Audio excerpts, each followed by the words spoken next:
여러분 마태복음에 여러분 달란트 비유 아시죠? 마태복음의 달란트 비유에 보면은 5달란트, 2달란트, 그리고 1달란트 맡겼습니다. 그리고 5달란트, 2달란트 받은 종이 배가시켰죠. 그러니까 우리 예수께서 하신 말씀이 뭡니까? 착하고 충성된 종아, 네가 작은 것에 충성했기 때문에 내가 너에게 많은 것으로 맡기겠다, 이렇게 말했어요.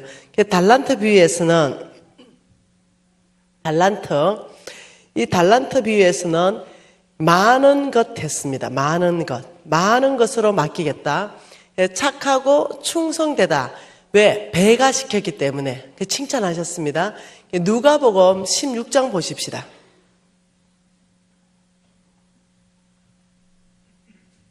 누가복음 16장은 19장입니다. 머나 비유입니다. 머나 비유.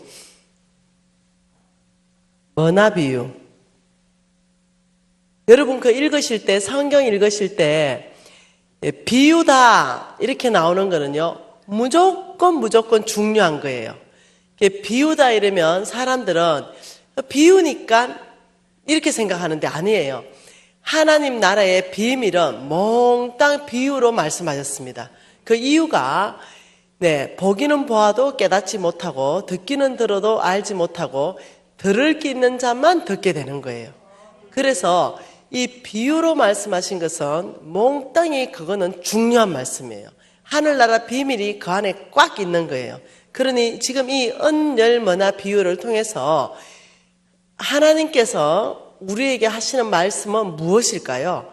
이 은열문화 비유는 하나님이 무엇을 말씀하고 싶냐면 자격시험의 기준을 제시해 주는 거예요. 뭐라고요? 자격시험. 이 자격시험의 어떤 기준점을 제시해 주는 것이 이 머나 비유입니다. 어떤 자격시험이냐? 하나님이 사람 쓰시는 자격시험.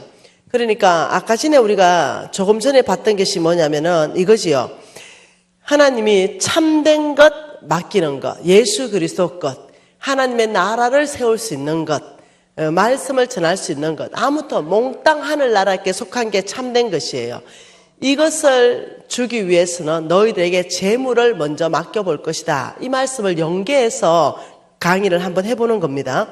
그러니까 이 머나 비유는 왜 자격시험인가? 재물을 맡겼을 때 재물을 맡겨보시고 하나님 뭐 주신다고요? 참된 것. 그러니까 이 머나 비유를 통해서 하나님이 어떤 참된 것을 우리에게 맡기는가? 자, 한번 봐보십시다. 12절, 13절 두 절을 같이 한번 읽어볼게요. 이러시되 어떤 귀인이 왕위를 받아 가지고 오려고 먼 나라로 갈 때에 그 종 열을 불러 어나 열머나를 주며 이르되 내가 돌아올 때까지 장사해라.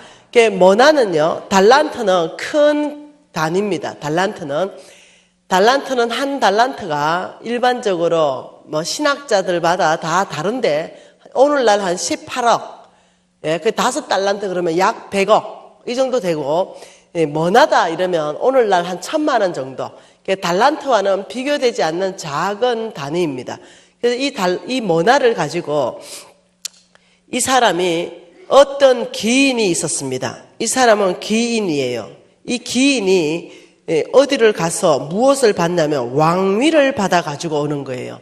그러니까 우리나라 역사에도 어디 가가지고 세자 책봉 받아와야만 되잖아요. 이런 역사가 있었잖아요. 그렇듯이 이 사람은 먼 나라로 가가지고 뭘 가지고 오냐면 왕권, 왕위, 대통령, 이게 돼서 돌아오는 거예요.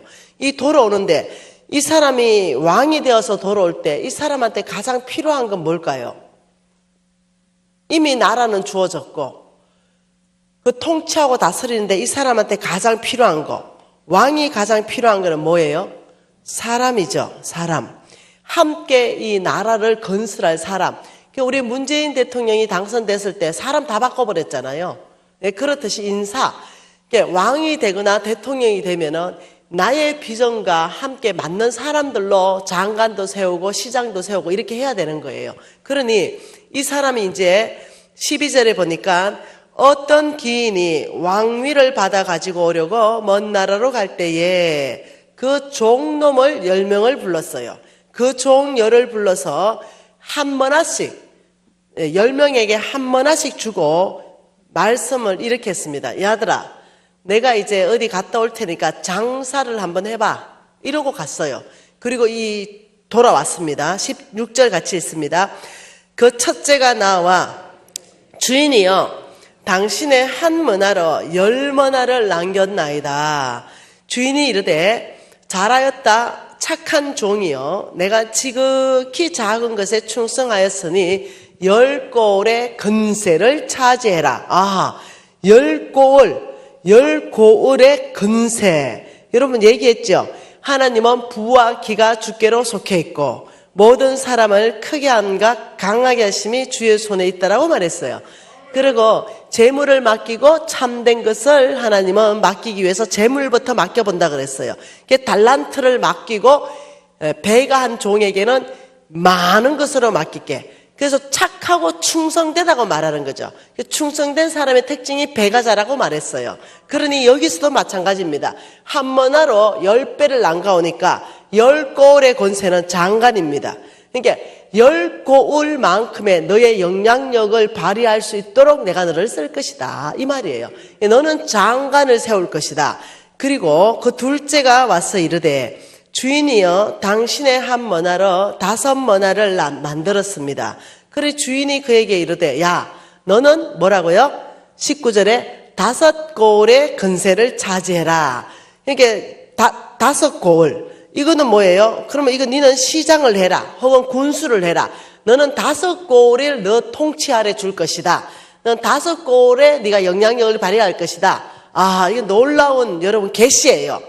이 머나 비유와 달란트 비유는 자격시험이에요. 하나님이 사람 쓰시는 자격시험을 돈으로 보겠다는 것입니다. 왜 그래요? 하나님이 마태복음 6장 21절에 이렇게 말했거든요. 네 보물 있는 곳이 네 마음이 있느니라. 그러니까 돈을 맡겨보면 이 사람 마음이 적나라하게 드러난다는 거예요. 네, 그러니까 하나님은 돈을 맡겨보고 이 사람 마음을 하나님은 보는데, 달란트 비유로 많은 걸 맡길게. 똑같이 달란트나 머나 비유에서 착하고 충성되다, 배가자들에게 칭찬하시면서 10고을 줄게, 5고을 줄게.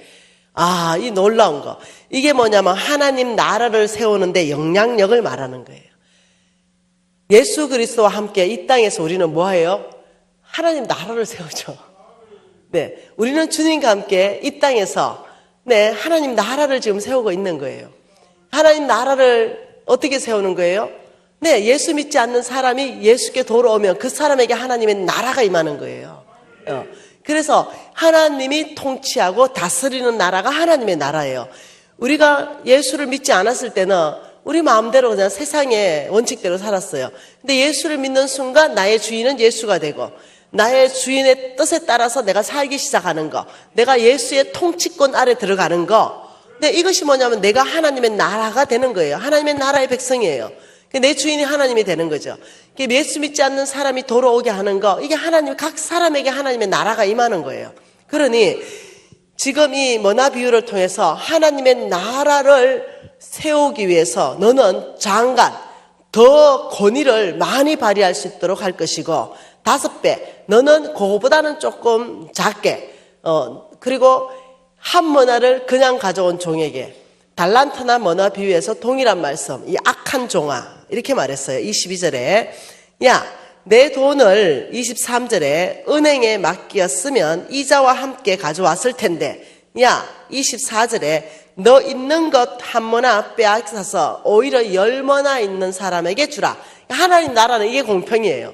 네, 어떻게 저렇게 하냐? 아니요. 하나님 나라는 잘하는 놈한테 더 맡깁니다. 배가자한테 더 맡겨요. 돈도 마찬가지예요. 네, 하나님 나라의 재물도 잘 쓰는 놈에게 더 맡겨요. 주라. 이렇게 했어요. 주라. 하나님이 주라는 그곳에 주라. 그리하면 너에게 줄 것이니 누르고 흔들어 넘치도록 하여 줄게. 이게 하나님의 나라예요. 네, 오히려 가도히 아껴도 너는 가난하게 될 것이다. 이렇게 해요. 아끼면 부해야 되잖아요. 근데 하나님은 가도히 아낀 너는 가난하게 될 것이고, 너는 준 자는 누르고 흔들어 넘치도록 해서 풍성하게 할 것이다. 이게 공평한 거예요.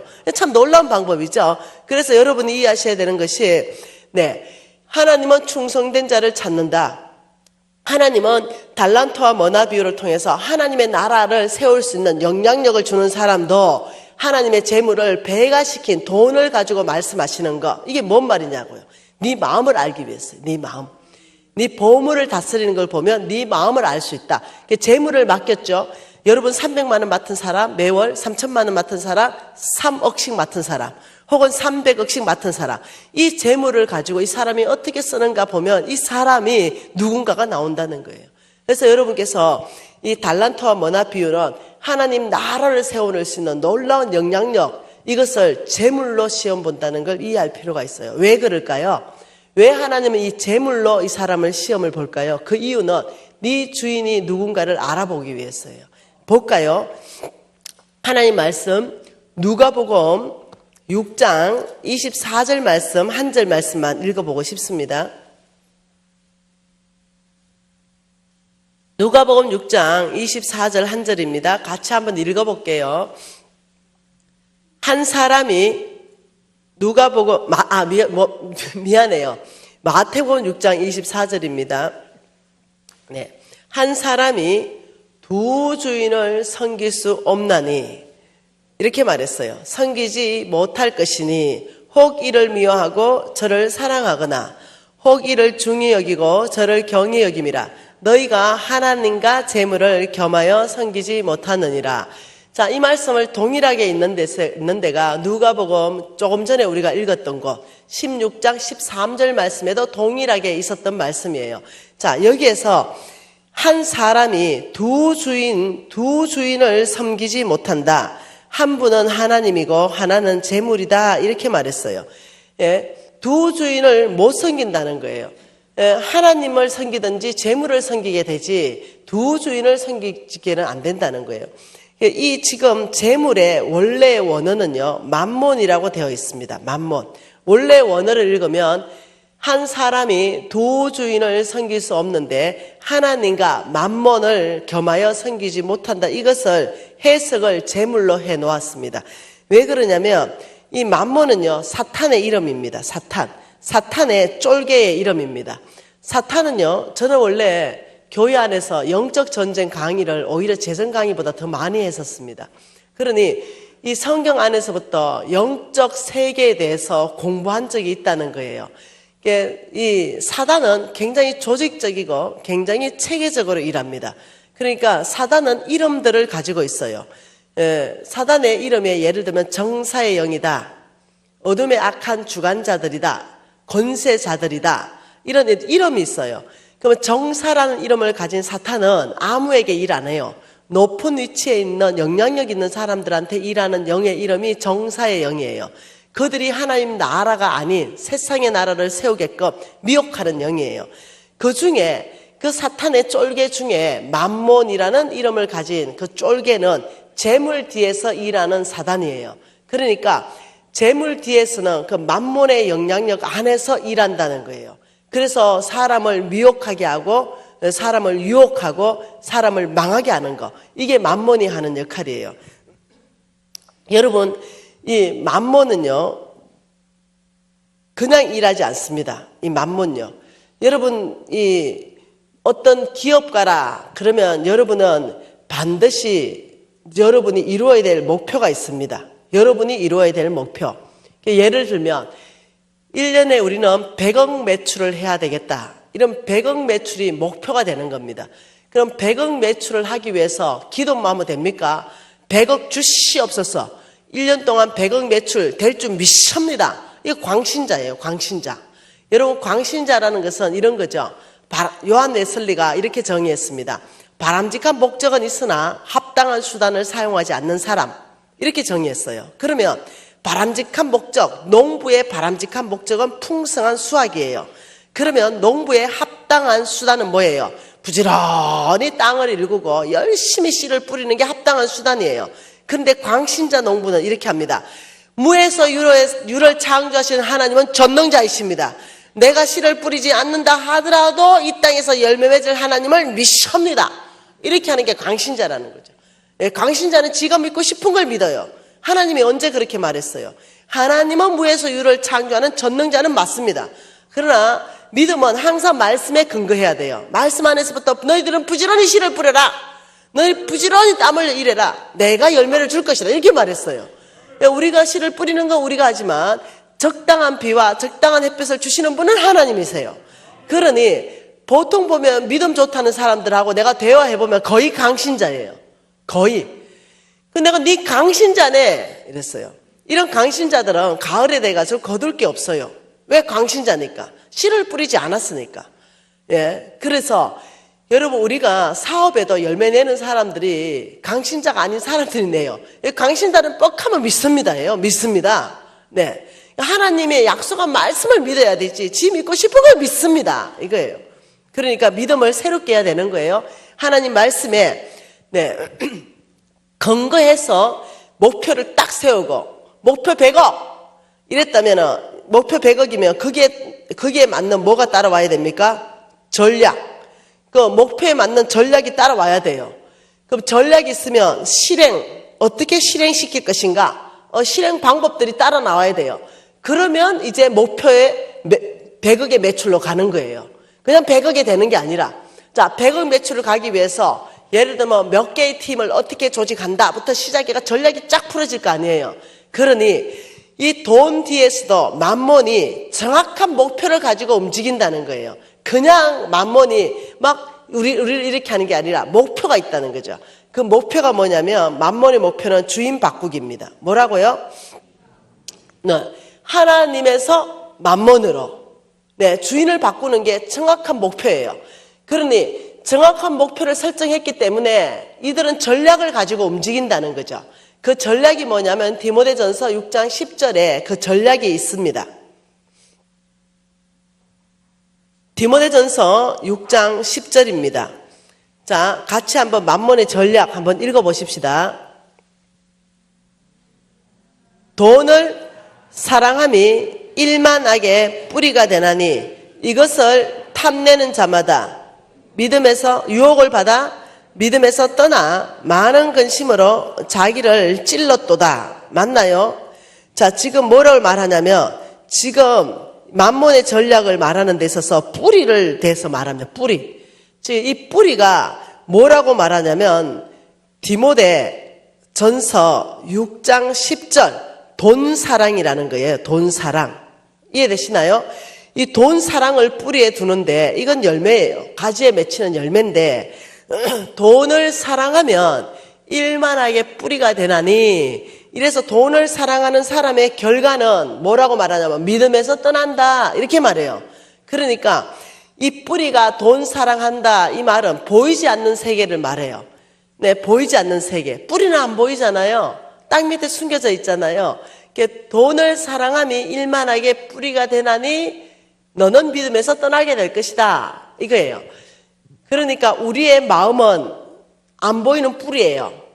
우리의 생각, 우리의 마음, 우리의 중심, 우리의 심장, 우리의 가치관, 우리의 목표의식, 우리의 세계관 이것은 다 안 보이는 거예요.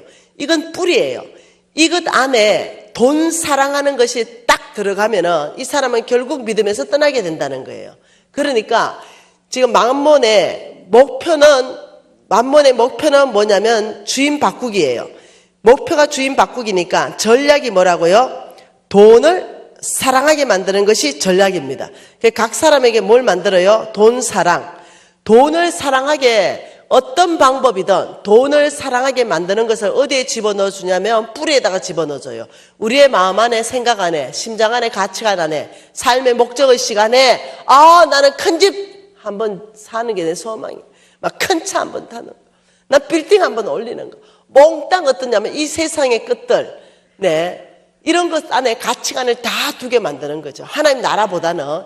돈을 사랑하게 되면은 일만하게 뿌리가 된다 이렇게 말하는 거예요. 그래서 이제 실행 방법들이 몇 개가 쭉 나오기 시작해요.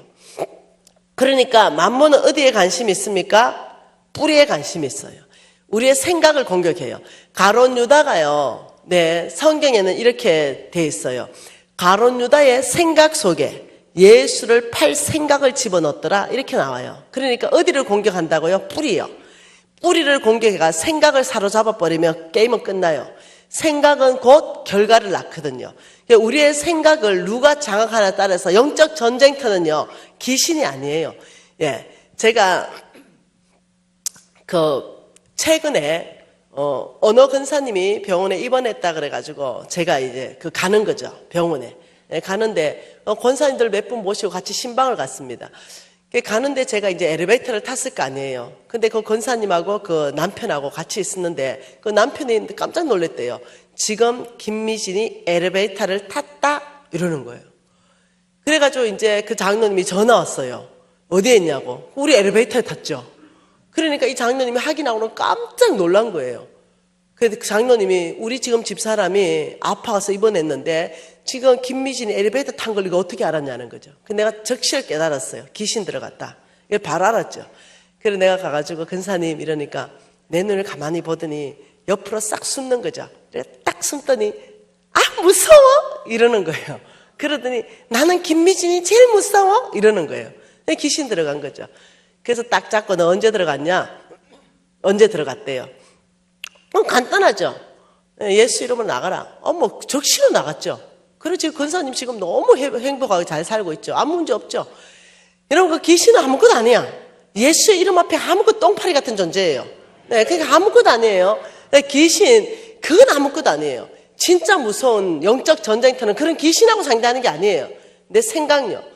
내 생각을 누가 장악하냐에 따라가지고 게임은 끝난다니까요. 그래서 이 생각에서 우리가 승리하지 못하면 무조건 어떠냐면 우리는 실패하게 되어 있습니다. 이 생각에서부터 승리해야 돼요. 그래서 여러분 생각 들어오는 생각을 여러분이 절대로 그냥 받으면 안 돼요. 여러분이 승리하기 위해서는 어떻게 해야 되는가? 이거 있죠, 이거 비커. 여러분 비커 알지요? 이 비커에 이런 거 깔때기 넣잖아요. 그러면 깔때기 넣으면 여기 똑똑똑 정결한 물만 떨어지잖아요. 이 깔때기 안에 들어오는 생각을 다 집어넣어야 돼요. 그냥 이 비커 안에서 집어넣는 게 아니라 깔때기 안에 먼저 집어넣어야 돼요. 그래서 더러운 것은 깔때기 안에 머물게 하고 정결한 것만 비커 안에 떨어지게 해야 되는 거죠. 이 깔때기가 뭐예요? 이게 말씀이에요. 깔때기. 이게 말씀이에요. 이게 하나님의 성품이에요. 그러니 생각 들어왔다 이러면 여러분이 무조건 깔때기를 깔아야 돼요. 하나님 말씀이 기준점이 딱 돼야 돼요. 그리고 바로 말하고 행동하기 전에 이게 지금 깔때기 안에 넣어가지고 이게 지금 하나님 말씀에 맞나 안 맞나를 보고 정결한 걸 통과시키고 물을 받아 마셔야 돼요. 그래서 이 만몬은 놀랍도록 주인이 언제 바뀌는지 성경 안에서부터 여러분 사단이 성경 읽는다고 나왔잖아요. 성경 안에서부터 보니 돈을 사랑하면 믿음에서 떠나더라. 부자 청년 이야기 알죠? 돈을 사랑한 부자 청년은 천국 가고 싶었죠. 네, 그래서 영생 얻고 싶어서 주님께 질문합니다. 어떻게 하면 천국 갑니까? 영생을 얻습니까? 그런데 놀랍도록 주님을 떠나갔어요. 그러면서 주님이 하신 말씀이 저런 부자는 주님보다 세상을 사랑하고 돈을 사랑하는 저런 부자가 천국 오기가 얼마나 어려운지 낙타가 발을 기어 나가는 것보다 어렵다 이렇게 말씀하시는 거예요. 그러니까 지금 여기에서 만몬은 우리의 생각을 장악하기 위해서 돈에 대해서 우리 생각을 쑥 집어넣는 게 있어요. 왜? 그러면 믿음에서 떠나니까. 돈에 대해서 어떤 생각을 집어넣을까요? 그러면 일단 돈을 사랑하면 일만 악의 뿌리가 된다. 열매는 무조건 악이 나오는 거예요. 악. 열매. 이 열매 자체가 악해요. 돈을 사랑한다. 뭘로 돈을 사랑하는 걸 알 건가? 열매를 보면 그 사람의 뿌리를 볼 수가 있어요. 열매. 이렇게 하는 거죠. 열매가 뭐냐? 이 열매는 첫 번째 부정직한 열매를 맺습니다. 부정직한 삶. 네, 이 열매. 왜? 돈을 사랑하기 때문에 뿌리가 돈을 사랑하기 때문에 내 심장이 돈을 사랑하기 때문에 열매는 부정직한 열매를 맺는 것이 당연한 거죠. 예. 자, 어떤 거예요? 돈을 사랑하기 때문에 부정직한 열매 어떤 게 부정직한 열매입니까? 예를 들면 한우 소고기 꼭 팔아야 되는데 아주 비스기리한 수입 쇠고기를 한우 소고기로 둔갑해서 파는 거. 네, 어김없어요. 이 사람은 돈을 사랑하는 사람이에요. 이 사람은 부정직한 사람이에요. 네, 예를 들어서 좀 좀 창피하네. 네. 저도 그랬어요. 네. 저도 안경점을 하면서, 네. 정해나, 지금은 다 택이 붙어 있죠. 정찰가. 옛날에 아니었어요. 그냥 다 깔아놓고 부르는 게 갑이다. 뭐 이런 식으로. 그런데 부르는 게 갑이 아니에요. 안경사들끼리 다 알아요. 요 라인은 10만원, 요 라인은 5만원, 이 라인은 20만원 다 나와 있어요. 그리고 안경사들끼리 플러스 마이너스 10%까지 허용. 10만원짜리 11만원 받을 수 있고 10만원짜리 9만원 받을 수도 있는 거예요. 이렇게 하는 거죠. 그런데 저는 고신 4대인데도 네, 이것이 기반이 성경적 기반이 약했던 거예요. 말씀은 말씀 따로 읽고 삶은 따로인 거죠. 교회 오면은 고신 4대고 세상에 나가면 세상의 원칙대로 사업을 하는 거예요. 그래서 내가 이제 어느 사모님이 와가지고 내가 잘 해줬죠. 근데 그 사모님이 내가 너무 좋은 거죠. 내가 커피도 타주고 내가 친절하게 하고 이러니까. 이 사모님이 10만원짜리 테를 고른 거죠. 근데 이 사모님이 벌써 나한테 다 넘어왔어. 그래서 내가 이렇게 눈치 보면서 15만원? 이렇게 불러보니까 사모님이 좋대. 그거 해주래. 그래가지고 제가 안경 차트를 끊었어요. 무슨 테 15만원 딱 안경 팔았어요. 그래서 사모님이 이제 인사해드리고 내가 우리 직원들 그때 100평짜리 안경점이니까 20명 다 불렀어요. 야, 이리 와봐. 나 오늘 이 테 15만원 이렇게 팔았다. 네, 사업 수단이 이 정도는 돼야지 이러니까 막내가 있어요. 우리 집에 막내가 들어온 애가 이제 몇 달 안 됐는데 우와, 제가 늘 이제 아침에 한 30분씩 말씀 전했거든요. 네. 그러니까 한 명도 예수 안 믿는데도 야, 내가 너 월급 주는데 그냥 무조건 들어. 이래가지고 내가 무조건 말씀 전했어요. 근데 그 막내가 사장님 혹시 늘 자랑하는 고신 4대 맞아요? 이래. 나 고신 4대. 근데 부정직하신데요? 이래. 내가 뭐 부정직하노? 이러니까 그거 10만원짜리인데요. 야, 니는 그렇게 사업 수단이 없어가지고 이건 부정직한 게 아니고 서비스 차지라는 거야. 내가 그 사모님한테 커피 타줬지 10,000원. 내가 그 상담해주지 10,000원. 나의 그 친절한 미소 10,000원. 그래서 내가 15만 받았어. 이거는 사업 수단이지. 이게 부정직 아니야. 야, 전마저 잘러. 전마 같은 놈이 있어. 네가 팔았으면 임마 오늘 8만원이다 임마. 내가 이제 이런 거예요. 근데 아무렇지도 않았어요. 왜? 이미 나는 양심이 무뎌졌어요. 하인 맞은 것처럼 문둥병 환자죠. 그러니까 문둥병, 여러분 손가락 발가락 떨어져도 감각이 없는 게 문둥병이에요. 그러니까 말씀이 읽어도 감각이 없는 거죠. 말씀은 정직해라. 오케이, 받아들여요. 내 삶은 전혀 정직함과 관계없는 거죠. 왜? 이미 내 마음은 말씀에 대한 감각이 사라졌어요. 말씀은 그냥 은혜 받고 끝이에요. 오케이. 근데 나는 그렇게 사업해가지고 어떻게 다 부자 되냐? 우리 선배들이 뭐라고 얘기했는데 개처럼 벌어서 정선처럼 쓰면 된다 그랬는데 내가 좀 부정직해도 좀 잘 쓰면 되지. 이렇게 벌써 하면 된 거예요. 그러니 이미 내 양심은 화인 맞은 거예요. 그래서 문둥병 환자죠. 말씀에 반응을 못하는 거예요. 말씀은 말씀이고 삶은 삶이에요. 이런 식으로 사는 거죠. 왜요? 내가 왜 그런 행동했겠어요? 내 깊이 들어가 보면 돈을 사랑하기 때문에 내 양심도 팔아버리는 거죠. 여러분 조기 있잖아요. 조기. 그 맛있는 조기. 저는 조기를 한 번에 구워 먹으면요 10마리도 앉아서 먹어버려요. 내가 첫날에 여기 왔는데 우리 목사님이 나한테 민어를 한 접시를 줬어요. 너무 맛있게 먹었어요. 제가 피쉬를 좋아하거든요. 육고기보다. 그러니까 이 조기를 분명히 비싼 돈 주고 샀는데요. 구워 먹어보면은 수입 조기예요. 분명히 나는 국산 영광굴비라고 샀거든요. 그러니까 나는 저거 속이고 저거는 내 속이고. 네. 내가 속이니까 나도 속이면 닫고. 이거 온 나라가 부정부패하게 되는 거. 이게 만문의 전략이라니까요. 돈을 사랑하면 일만하게 뿌리가 되어서 너희들이 맺는 열매 자체가 악한 열매를 맺는다. 이게 보통 일이 아니라니까요. 그래서 만문의 실행 원칙 1번 뭐겠어요? 돈 사랑하게 만드는 1번 돈을 사랑하게 집어넣으면 자동적으로 이들을 부정직한 삶으로 끌어가라. 부정직한 삶으로. 이 부정직한 삶으로 끌어가기 위해서 왜? 돈이 니를 행복하게 해준다라 속여라 이거예요. 행복의 기준을 돈으로 둬버립니다. 만번은. 너를 행복하게 해주는 것이 우리 저 성경 읽어보니까 바울이 이렇게 말했습니다. 너의 만족은 오직 하나님께로부터 난다. 이렇게 말했어요. 하나님의 뜻 한가운데 있을 때 우리가 만족하고 우리가 진정한 행복, 이걸 아는데 이걸 살짝 바꿨어요. 너의 행복은 돈이야. 돈이 많으면 큰 집에 살고, 돈이 많으면 좋은 차 타고, 돈이 많으면 명품 사고, 돈이 많으면 애들 교육도 잘 시키고, 돈이 우리를 행복하게 해줘. 이런 식으로 속여버리는 거예요, 생각을. 여러분, 돈은 행복의 기준이 아니에요. 돈이 많으면 약간 편리한 삶은 살 수가 있어요. 그러나 돈 많은 사람 자살률이 훨씬 더 높습니다. 네. 왜? 여유가 많아가지고 항상 엉뚱한 생각해. 네. 돈 없는 사람은 막 빠둑빠둑 산다고 죽을 생각도 못하고 살아요. 돈 많은 사람도 우울증 더 많이 걸려요. 네. 돈은 행복의 기준이 아니에요. 그런데 속이는 거죠. 돈이 있어야 행복하게 해준다. 이러니까 얼마만큼 속냐고요. 연애했죠. 연애했는데 한 남자가 고백합니다. 이 김종배의 다이아가 그리도 탐이 났단 말인가. 이 고백하는 거예요. 왜 그래요? 연애 따로 돈 많은 남자도 시집 가버리는 거죠.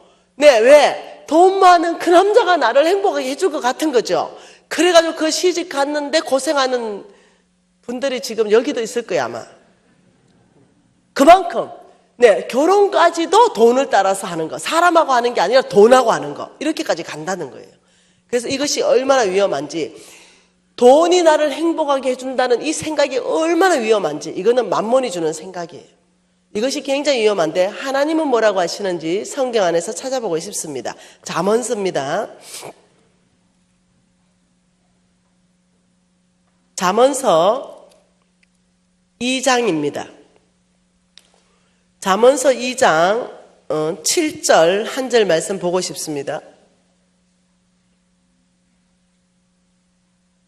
잠언서 2장 7절 우리가 말씀은 다 같이 읽으십시다. 그는 정직한 자를 위하여 완전한 지혜를 예비하시며 행실이 온전한 자에게 방패가 되시나니 이때 이 행실이 온전한 자, 이거 똑같이 정직한 자를 말합니다. 하나님은 누구의 방패가 되시는가? 정직한 자의 방패가 되신다. 자, 또 한번 봅시다. 잠언서 11장 1절 말씀도 보십시다. 속이는 저울은 여호와께서 미워하시나 공평한 추는 그가 기뻐하시느니라. 6절도 있습니다. 정직한 자의 공의는 자기를 건지리너와 사악한 자는 자기 악에 잡힌다. 그러니까 하나님의 성품이 정직하다. 그 정직한 저울은 여호와께서 만드신 것이다. 15장 19절도 한번 읽어봅시다. 게으른 자의 길은 가시 울타리 같으나 정직한 자의 길이 대로이다. 16장 8절도 읽어보십시다. 적은 소득이 공의를 겸하면 많은 소득이 불리를 겸하는 것보다 나으니라. 이것을 쉬운 성경을 읽어보면 이렇게 말하는 겁니다.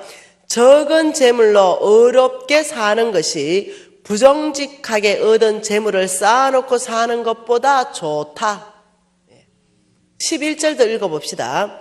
공평한 저울과 접시 저울은 여호와의 것이요 주머니 속의 저울추도 다 그가 지으신 것이라. 20장 10절도 읽어보십시다. 한결같이 않는 저울추와 한결같이 않는 대는 다 여호와께서 미워하신다. 21장 5절 말씀은요. 속이는 말로 재물을 모으는 것은 죽음을 구하는 것이다. 하나님이 지금 몇 절만 찾아본 거예요. 성경에 엄청나게 많은 구절을 통해 가지고 정직에 대해서 말합니다. 속이지 마라. 속이는 재물은 안개처럼 다 날아간다. 이런 말을 여러 번 하고 있는 거예요. 근데 제가 이걸 한두 번 읽었겠어요. 그런데도 이게 문둥병 환자인 거예요. 영적으로. 이렇게 읽고는 말씀이니까 뭐 말씀이지 뭐. 그 정직해야지. 설교까지 다 했어요. 삶은 부정직하게 사는 거죠. 어느 날이었죠. 제가 이제 사업이 점점점 커져가지고 내 제일 친한 친구 하나를 해결을 시켰어요. 왜냐하면 제가 성경을 절대 진리에 놓지 못했죠. 성경을 절대 진리에 놓고 성경을 어떤 절대 권위에 놨으면 제가 이렇게 안 살았을 거예요. 아, 성경도 참고서고, 네, 내가 배웠던 경영학 이론도 참고서고, 아, 선배들이 말해주는 조언도 참고서고, 이걸 다 섞어서 혼합신앙으로. 그러니까 선배들이, 야, 세금 다 내고, 무슨 부자 되냐? 분식회계 해라. 이중장부 해라. 야, 개처럼 좀 벌어도 우리는 정성처럼 쓰면 돼. 아, 그거 멋있으니까 보이는 거예요. 그렇지. 다른 사람은 지 혼자 다 쓰지만 나는 성경을 얼마나 많이 하는데. 막 이러고 위에로가 막 되는 거죠. 그래서 제일 친한 친구를 이중장부를 시켰어요. 걔는 믿을만 하니까. 근데 어느 날 교회 예배 드리는데 그때의 주제가 뭐냐면 정직한 자에게 주시는 축복이었어요. 그래가지고 여러분 저는요 앞에서 5번째 안에 안 앉으면은 나는 예배 안 드려요. 네, 요 앞에 앉아가 여기서 예배 드려요. 뒤에서 못 드려. 네. 내가 예배 드리는데 내가 목사님 보러 오는 것도 아니고 우리 예수님 앞에 내가 제단을 쌓고 예배를 드리는데 어떻게 5번째 뒤에 앉냐? 난 2층에 앉은 사람은 달동네라 보는 사람이에요. 네, 저는 항상 제일 앞에였어요. 옛날부터. 네. 혹시 제일 앞에 누가 내 자리에 가방 놔놨다. 네. 이러면 미안하지만 옆에 치워버립니다. 네. 아니면 그 앞에 자리 깔고 앉아버리고. 네. 하여튼 열정이에요 그냥. 그래서 지금도 제일 앞자리에 앉습니다. 지금도. 그러니 그날도 당연히 앞자리에 앉았죠. 우리 목사님이 나를 좋아해요. 왜냐하면 아멘 아멘을 너무 잘하니까. 네. 근데 정직한 자에게 축복, 우리 목사님은 이 시야가 넓으신 분이에요. 그래서 어떠냐, 저 끝에서부터 쭉 훑어서 강의하시고 딱 저 위에서부터 쭉 훑어서 말씀하시고 이렇게 하시는 분이에요. 여유가 많으신 분이죠. 그런데 그 정직한 자에게 주는 축복을 쫙 말씀하시다가 이렇게 클라이막스에 딱 갔을 때 내가 앉아 있는데 내 앞에 이렇게 손을 딱 이렇게 대는 거예요. 그러더니 정직하라 이러는 거예요. 형제님 어때? 네, 정직하라 이러면 그러면서 나 앞에 손을 딱 찍어가지고 정직하라 이러는 거예요. 근데 어머니 놀래라. 네. 왜? 부정직하니까 놀라는 거죠. 그래가 내가 그냥 그럴 수 있지 이러고 있는데 또 막 설교하다가 또 한 번 나를 찍는 거죠. 또 한 번 찍어서 정직하라 또 이러는 거예요. 2번째 그러니까 살짝 마음이 어려워지대요. 그리고 또 막 설교해야 돼요. 3번째 클라이막스에 정직하라 막 이러는 거예요. 형제님 3번 하니까 어때? 그것도 눈 딱 맞춰가지고 3번. 마음 어렵지? 마음 어렵다니까. 내가 마음이 어려웠어요. 나 혼자 내가 문둥병 환자가 됐다 했잖아요. 나한테 문둥병 환자의 특징들이 또 있습니다. 그 말씀을 주님이 주시는 기회로 안 받아. 네, 기회로 못 받아. 문둥병이니까. 내가 이렇게 했어요. 진짜 내 친구가 이거 다 꼬발랐나? 목사님한테 다 알려줬나 보다. 이 생각하고 내가 원래를 잘라본다 내가 진짜. 그런 생각을 이제 하다가 또 한 번 이거예요. 일러줬다 해도 그렇지. 놈들 다 있는 데서 나한테 딱 찍어가지고 정직하라. 일러줬다 해도 그렇지. 담임 목사님 진짜 표적 설교 하시네 진짜. 사람을 그냥 까는 설교를 하시네 진짜. 내 담임 목사님한테 내가 한 게 얼만큼인데 이러면서 마음이 확 상한 거예요. 담임 목사님한테. 왜? 부정직하니까. 그래가지고 이제 나는 축도 끝나고도요 담임 목사님 꼭 인사하고 목사님 은혜 받았어요 이러고 가는 사람인데 축도 할 때 나가버렸어 내가. 그래가지고 이제 화가 난 거죠. 그래서 전화했습니다. 야, 네 담임 목사님한테 다 알려줬나? 얘 이중장부 한다는 거? 이러니까 참 내가 쪽팔려서 못 일러준다 내가 이중장부하는 장본인데 그 이중장부 했다가 어떻게 말하냐. 오늘 담임 목사님이 땅내를 위해서 하시는 말씀이다. 네 고신 4대 아이가 회개하고 돌이켜라 이러는 거야. 제발 좀 우리 이중장부 하지 말자 이러는 거야. 네가 안 일러줬어. 내가 하나님 앞에 맹세한다. 안 일러줬다. 걔는 아니에요. 그러니까 내 속으로 어찌 알았지? 내 부정직한 거 하나님 어찌 알았지? 하나님 어찌 알았지? 얼마큼 문둥병인지 알겠죠? 이렇게 하면서 그래도 말씀은 사랑하는 거죠. 나는 매일 말씀을 최소 10장은 읽어요. 최하. 왜 그날 또 교회 갔다가 말씀 읽는 거예요, 이렇게. 네, 왜 말씀을 사랑하니까. 그것도 고신사대가 10장은 읽어줘야죠. 네. 여러분, 고신 다니면서 성경 10장 안 읽으면은 안 돼. 우리는 자존감이 있는 고신 아닙니까? 그래, 읽는데 그네 따라 정직하라, 정직하라, 정직하라만 눈에 들어오는 거야. 그래서 내가, 오미, 덮어놨어. 그러다가 약간 마음에 약간 좀 찝찝한 거죠. 여러분, 내 영적 수준이 옛날에 찝찝할 때는 성경을 가지고 점을 쳤어요. 그래서 기도 한번 세게 한번 하고, 아버지, 저에게 하실 말씀을 주시옵소서. 이렇게 잘했거든요. 그리고는 눈 감고 딱 폈어요. 근데 뭐가 나왔냐? 잠언서 21장 5절. 부정직한 자는 죽음을 구하는 것이다. 왜요? 갑자기 점까지 쳤는데 이게 딱 맞으니까 마음이 어려워졌어요. 이걸 어떻게 해결하지? 고민이 너무 되는 거죠. 왜냐하면 제가 예를 들면 이렇게 했거든요. 무슨 건축을 이렇게 지으면 강공서 뭐 건물을 따야 되잖아요. 그러면 막 국회의원들하고 누가 줄을 세게 대느냐. 이게 이제 능력이었거든요. 그러면 나는 이제 국회의원들 뒷돈을 많이 댔거든요. 그러니까 국회의원들 뒷돈 댔으니까 그 막 줄을 막 라인을 넣어가지고 그 얼마 집어넣으면 딸 수 있냐. 이런 걸 다 뒤로 돈을 빼내오는 거죠.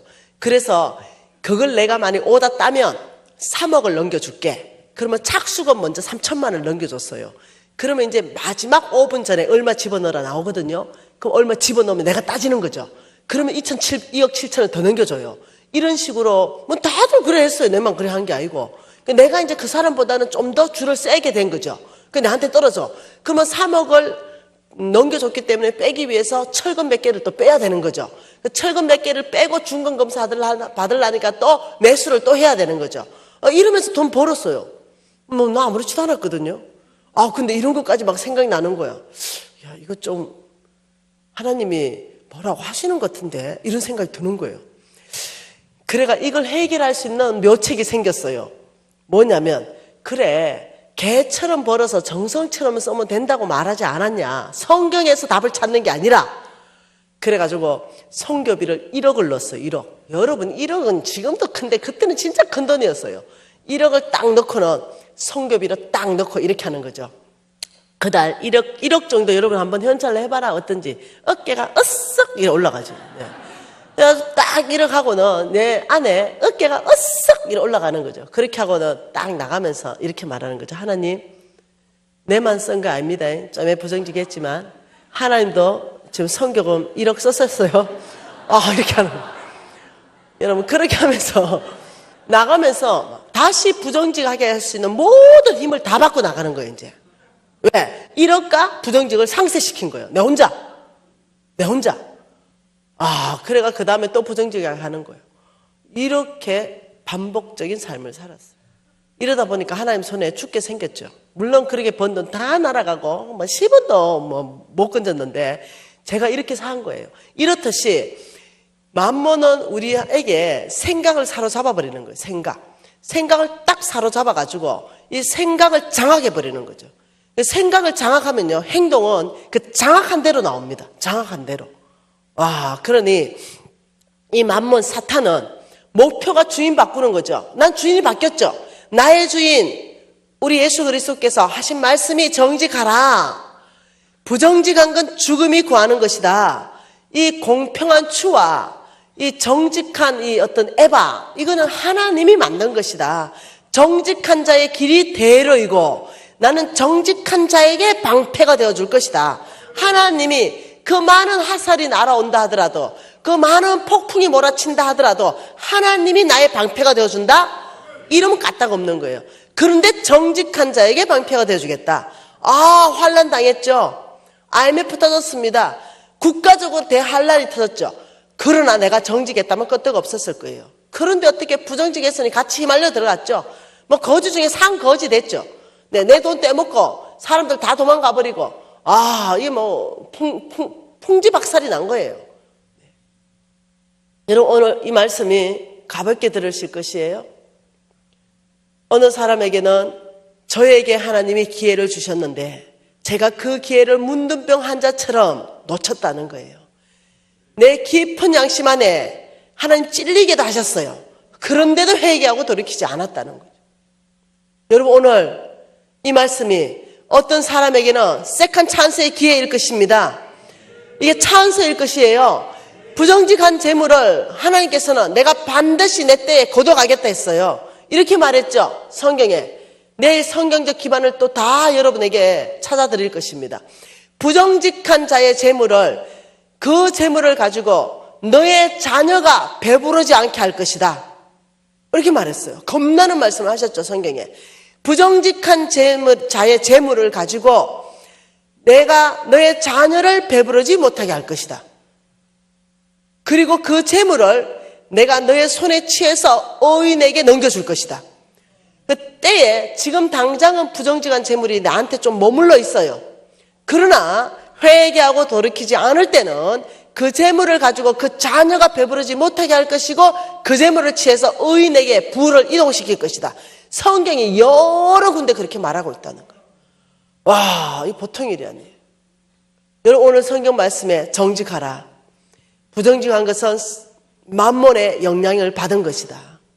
혹 여러분 안에 부정직한 삶이 있다면 오늘 이 말씀 앞에 회개하고 돌이키는 밤이 되시기를 축복합니다. 지금까지 부정직했다 하더라도 여러분, 복음이 뭡니까? 기독교의 진수가 뭡니까? 다른 종교들은 구원받기 위해서 자해를 합니다. 막 거요, 피를 흘립니다. 그리고 넘어졌다 자빠졌다 넘어졌다 자빠졌다를 하는 거예요. 왜? 자기가 어렵게 되기 위해서. 우리가 아무리 거룩한 삶을 산다 하더라도 우리를 거룩해 할 수 못해요.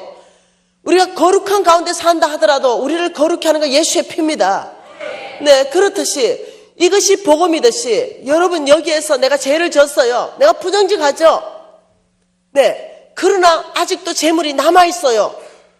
그런데 하나님께서 회개하고 돌이키면 너의 모든 죄를 눈보다 희게 할 것이다. 너의 죄를 기억도 하지 않을 것이다. 아, 부정직한 재물이 있어요. 그런데 오늘 이 메시지 앞에서도 내가 옛날에 반응하지 않았던 것처럼 설마 나에게 그것이 일어나겠는가? 하나님이 무슨 화를 내리겠는가? 하나님이 무슨 복을 내리시겠는가? 아, 이런 사람. 와, 이런 사람을 성경에서 뭐라고 했습니까? 스바냐 말씀에 한번 찾아보십시다. 하나님 말씀은 스바냐, 네, 스바냐 1장 12절에 뭐라고 했습니까? 그때에 내가 예루살렘에서 찌꺼기같이 가라앉아서 마음속에 스스로 이르기를 여호와께서 복도 내리지 아니하시며 화도 내리지 아니하시리라 하는 자를 등불로 두루 찾아서 벌할 것이다. 아, 찌꺼기처럼 가라앉아서 이렇게 말하는 거죠. 아, 말씀은 그렇게 말해도 아이고 무슨 하나님이 복을 내리시겠노. 아브라함의 씨들이여 내가 반드시 복 줄 것이고 온 땅에 너를 축복할 것이며 재물 얻을 능력을 줄 것이다 했는데도 무슨 복을 주시겠노.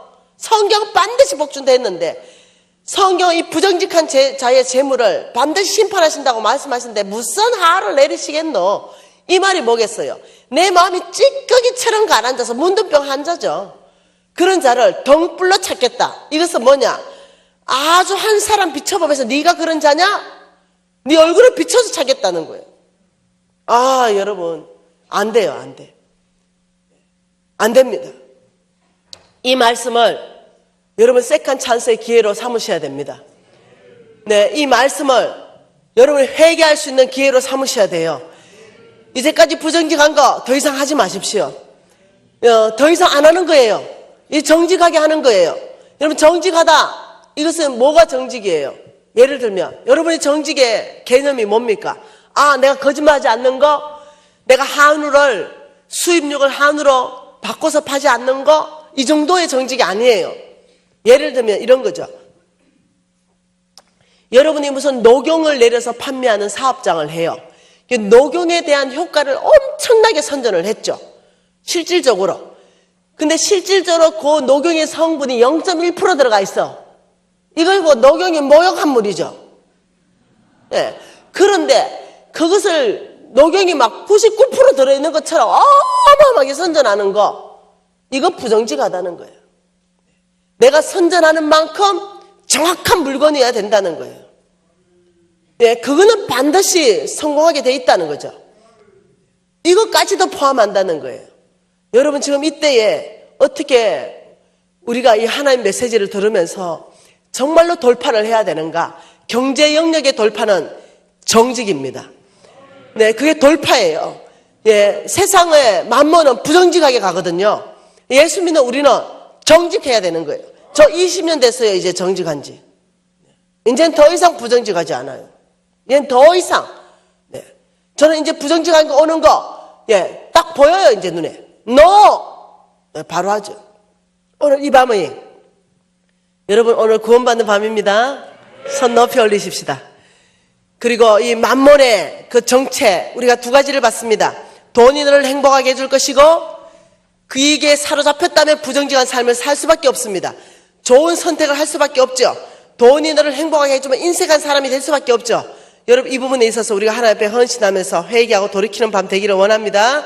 통성으로 기도하시겠습니다. 하나님 아버지, 만몬을 거절합니다.